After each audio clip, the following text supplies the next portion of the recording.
Good evening friend, मैं सुग्रीव कुमार। आज हम लोग जीव विज्ञान के कुछ महत्वपूर्ण क्वेश्चन के बारे में डिस्कस करेंगे। तो आप वीडियो शुरू से अंत तक ज़रूर देखिएगा। बहुत ही इम्पोर्टेंट क्वेश्चन है रेलवे एनटीपीसी के लिए। तो चलते हैं क्वेश्चन पर। पहला क्वेश्चन हम लोगों का है कि ट्रिपल वैक्सीन टीका नवजात शिशु को निम्न में से किस रोग के खिलाफ प्रतिरोधक क्षमता प्रदान करती है। इसमें दिया है कि काली खांसी, टिटनेस, खसरा, काली खांसी, टिटनेस डिप्थीरिया तथा चेचक। डी ऑप्शन दिया है टिटनेस, टाइफाइड, हेपेटाइटिस। तो इसका ऑप्शन नंबर बी सही होगा, काली खांसी, टिटनेस और डिप्थीरिया। ठीक है, ये ट्रिपल वैक्सीन टीका लगाया जाता है काली खांसी के लिए, टेटनस के लिए और डिप्थीरिया के लिए। ठीक है, इससे लड़ने के लिए क्षमता प्रदान करता है। दूसरा क्वेश्चन पर चलते हैं। दूसरा क्वेश्चन है काली खांसी को भी कहा जाता है। तो काली खांसी का दूसरा नाम क्या है? तो इसको करते हैं पार्टूसिस। ऑप्शन नंबर ए सही है। ठीक है, तीसरा क्वेश्चन पर हम लोग चलते हैं। डेंगू बुखार एक मच्छर जनित उष्णकटिबंधीय रोग है जो डेंगू विषाणु से होता है, इसे कहा जाता है। जो डेंगू बुखार एक मच्छर जनित उष्णकटिबंधीय रोग है, डेंगू विषाणु से होता है, इसको क्या कहा जाता है? तो इसका ऑप्शन नंबर सी सही होगा। ठीक है, हड्डी तोड़ बुखार भी कहा जाता है। डेंगू बुखार को क्या कहा जाता है? दूसरा नाम हड्डी तोड़ बुखार के नाम से भी जाना जाता है। अगला क्वेश्चन देखेंगे, यदि कोई कैंसर से पीड़ित है तो उसे किसे दिखाना चाहिए? अगर कोई कैंसर से पीड़ित है तो उसे किसे दिखाना चाहिए? तो उसे दिखाना चाहिए अर्बुद विशेषज्ञ से। कैंसर एक क्या है? कैंसर एक असामान्य कोशिकाओं में वृद्धि होता है। असामान्य कोशिका वृद्धि वाला रोग है। ये क्या करता है कि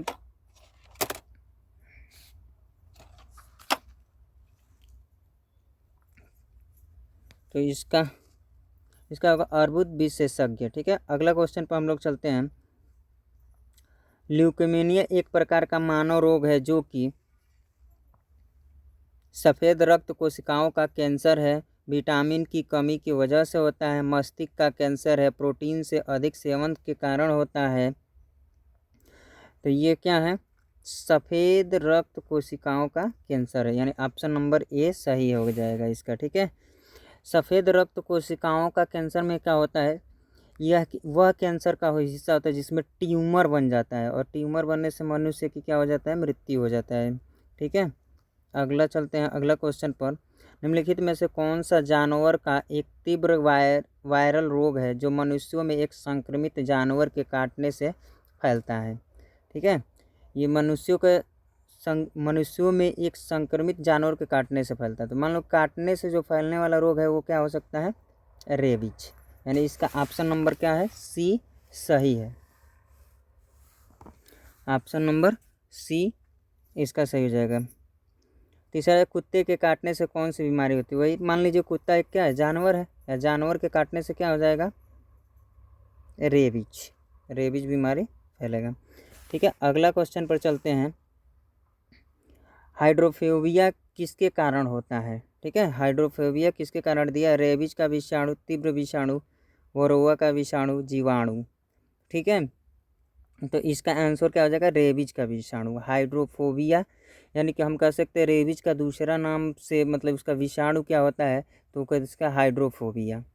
अगला क्वेश्चन पर चलते हैं। निम्नलिखित में से कौन सा तीव्र उठरांत्र संबंधी संक्रमण पैदा करने वाला एक जल जनित रोग है? ठीक है, ये क्या पूछा है? जल जनित रोग है। तो जल जनित रोग में ये क्या हो जाएगा? ऑप्शन है हैजा, रेबीज, निमोनिया, कुष्ठ रोग। तो इसका ऑप्शन सही है ए, हैजा क्या है? जल जनित रोग है।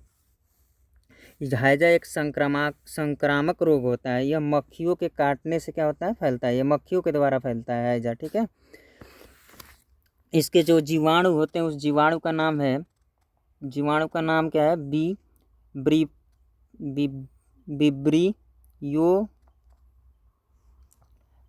विब्रियो कालेरी इसके जीवाणु का क्या है? नाम है।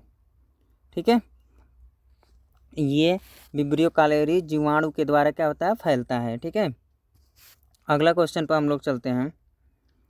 भ्रूण के मस्तिष्क को नुकसान पहुंचाने वाला जीका वायरस, यहाँ खाली स्थान है, द्वारा वहन होता है। मतलब जीका वायरस किसके द्वारा होता है? ऑप्शन दिया मच्छर, जल, वायु, भोजन। तो इसमें से सही ऑप्शन कौन सा हो जाएगा? तो इसका सही ऑप्शन हो जाएगा जीका वायरस मच्छर के द्वारा फैलता है। ठीक है, मच्छर के द्वारा क्या होता है, जीका वायरस फैलता है। जीका वायरस का सबसे पहले पहचान 1947 में हुआ था। कहाँ? युगांडा में। युगांडा में, ठीक है, युगांडा में सबसे पहले जीका वायरस का पहचान किया गया था। ठीक है, यह कौन सा मच्छर के काटने से फैलता है? एंडीज मच्छर के काटने से फैलता है। ठीक है, एंडीज मच्छर के काटने से फैलता है। ठीक है, अगला क्वेश्चन पर हम लोग चलते हैं। अगला क्वेश्चन है कि हेपेटाइटिस बी निम्नलिखित में से किसके कारण होने वाला संक्रामक रोग है जो यकृत को प्रभावित करता है? ठीक है, तो हेपेटाइटिस पहला ऑप्शन दिया वायरस, फंगी, बैक्टीरिया, प्रोटोजोआ। ठीक है, तो इसका सही ऑप्शन क्या होगा? ये हेपेटाइटिस बी वायरस होता है, वायरस से फैलता है। ठीक है, और ये किसको प्रभावित करता है? हेपेटाइटिस बी किसको प्रभावित करता है? तो यकृत को ये क्या करता है? प्रभावित कर देता है। यानी कि यकृत को ये क्या करता है? प्रभावित करता है। यानी यकृत का रोग कहा जा सकता है इसे, हेपेटाइटिस बी को। अगला क्वेश्चन देखेंगे, एलिसा निम्नलिखित में से क्या है? जिस केंद्र, पहला ऑप्शन दिया कि जिस केंद्र में पहले एड्स का पता चला था, एड्स का पता लगाने के लिए एक जांच, सबसे पहला व्यक्ति जिसका एड्स से मृत्यु हुई थी, वायरस जो एड्स का कारण बनता है। तो देखो, एलिसा परीक्षण से एड्स की पता लगाने के एक जांच है, एड्स की जांच करने का एक क्या है? एड्स की एलिसा परीक्षण है। ठीक है, एलिसा परीक्षण से किसको जांच किया जाता है? एड्स की जांच किया जाता है। इसलिए ऑप्शन नंबर क्या हो जाएगा? बी सही हो जाएगा। अगला क्वेश्चन पर चलते हैं हम लोग। अगला क्वेश्चन देखेंगे तो दिया है कि निम्नलिखित में से कौन सा रोग ट्रिपल एंटीजन द्वारा प्रतिरक्षित नहीं है? ये देखिए, इसमें पूछा है ट्रिपल एंटीजन द्वारा प्रतिरक्षित नहीं है। तो ट्रिपल एंटीजन द्वारा प्रतिरक्षित नहीं वाला क्या हो जाएगा? इसमें ऑप्शन दिया आंत्र ज्वर, यानी कि टाइफाइड, डिप्थीरिया, टिटनेस, काली खांसी। तो अभी हम लोग क्वेश्चन इससे पहले देखे थे कि डिप्थीरिया क्या होता है? ट्रिपल एंटीजन होता है। काली खांसी भी, टिटनेस भी, यानी कि कौन सा ऑप्शन सही होगा? आंत्र ज्वर, यानी कि अर्थात टाइफाइड नहीं होगा। ठीक है, यानी ऑप्शन नंबर ये क्या है? सही है। अगला देखते हैं, डीपीटी के उपयोग से रोकथाम होता है, यानी कि इसे क्षय रोग का, डिप्थीरिया का, पोलियो का, उपरोक्त सभी का। ठीक है, तो इसका आंसर क्या हो जाएगा? बी, डिप्थीरिया का रोकथाम किया जाता है। डीपीटी से क्या किया जाता है? डिप्थीरिया का रोग। डिप्थीरिया एक बीमारी है। डिप्थीरिया क्या है? ये ऐसी बीमारी होती है कि गले में एक झिल्ली बन जाता है। गले में क्या बन जाता है? गले में झिल्ली बन जाती है ना, गले में एक झिल्ली नुमा बन जाता है गले में, जिससे सांस लेने में क्या होता है? कठिनाई होती है। श्वास लेने में क्या होता है? कठिनाई होती है। ठीक है, कठिनाई होती है। ठीक है, यानी हम इसे कह सकते हैं डिप्थीरिया को सांस रोग भी कर सकते हैं। ठीक है, अगला क्वेश्चन चलते हैं। ऑप्थेल्मोलॉजिस्ट किसका उपचार करता है? ऑप्शन दिया है त्वचा का, हड्डियों का, अंगों का, आँखों का। ठीक है, तो कौन सा ऑप्शन नंबर सही होगा? तो ऑप्शन नंबर डी इसका सही होगा। ठीक है, ऑप्थेल्मोलॉजिस्ट किसका उपयोग वो करता है, जहाँ उपचार करता है? आँखों का। ठीक है, तो ऑप्शन नंबर डी सही है। अगला क्वेश्चन पर चलते हैं। अगला क्वेश्चन है, निम्नलिखित में से कौन सी बीमारी संक्रामक नहीं है? ठीक है, तो पहला दिया कि आंत्र ज्वर। ठीक है, ऑप्शन दूसरा दिया खसरा, तीसरा गठिया, चौथा इन्फ्लुएंजा। तो इसका सही ऑप्शन होगा गठिया। ठीक है, कि ये संक्रामक बीमारी नहीं होती है गठिया। अगला, निम्नलिखित में से कौन सा असंचरणीय रोग है? ठीक है, इसमें से दिया है कि असंचरणीय रोग है। तो ये दिया खसरा, जलांतक, रोहिणी, मधुमेह। तो इसका ऑप्शन नंबर डी सही हो जाएगा, मधुमेह। मधुमेह कैसा होता है कि ब्लड में शर्करा की मात्रा की क्या हो जाता है? बढ़ जाता है। ठीक है, उसे मधुमेह रोग का नाम दे देते हैं। अगला दिया है क्वेश्चन, इनमें से कौन सा विषाणु जनित रोग है? यहाँ दिया है सूखा रोग, सिफिलिस, खसरा, बेरीबेरी।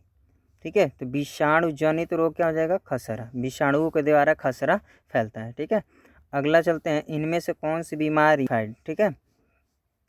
अगला चलते हैं, देखते हैं, मलेरिया परजीवी का प्राथमिक परपोषी है।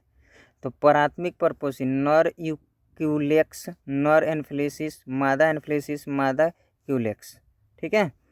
तो इसका आंसर क्या हो जाएगा, मादा एन्फ्लेसिस मच्छर के वजह से क्या होता है, मलेरिया फैलता है, ठीक है। और ये किस परजीवी के कारण, तो प्लाज्मोडियम परजीवी के वजह से, यानी देखिए प्लाज्मोडियम परजीवी के द्वारा ये क्या होता है, फैलता है। यानी कि मलेरिया किस परजीवी